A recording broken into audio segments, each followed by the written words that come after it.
What's up guys? So ayan no, maraming salamat sa mga bumati. Alam niyo ba kung bakit ko pinost yun na wala man lang bumati sa akin? Kasi itong video na to panoorin niyo. Mga kalagayan ng OFW, ang mga tunay na buhay. So panoorin natin, naglabas ng sama ng loob si ate. At ito ang video, panoorin niyo. Naghihintay ako ng message sa pamilya sa Pilipinas. Ni isang Merry Christmas wala ako natanggap. Di ko talaga matis, hindi kwento to eh. Pasko ngayon no, panoorin niyo guys ha. Galing trabaho. Kagabi, bisperas, di ba? Noche Buena. Nakikain lang kami, hindi kami nagluto. Pumunta kami sa kaibigan.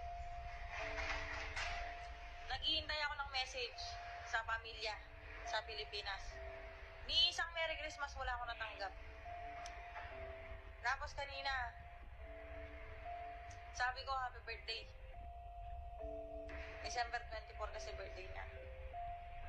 Nakaraan pa sabi ko hindi ako makakapagbigay ng aginaldo kasi maraming damage sa mga sasakyan sa business sa car rental sa Pilipinas.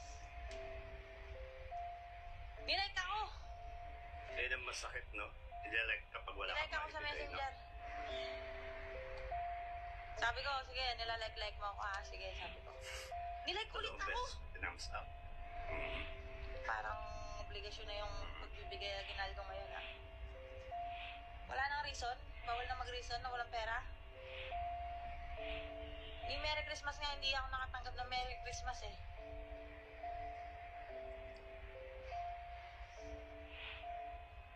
Hindi nyo ba alam, naiingit kami dito. Kasi kayo dyan nagpa-party, masaya magkakasama. Kaya wala kaming kasama dito. Kami lang mag-isa. May trabaho kami.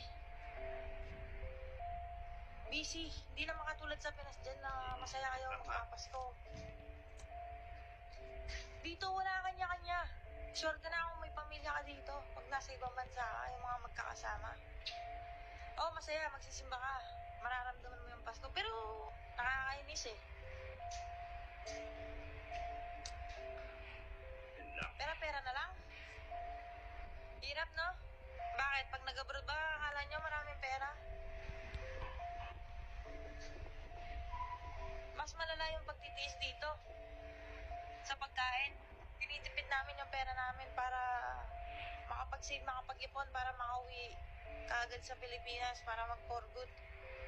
Paano kami makakaipon kung papamigay yung mga pera namin?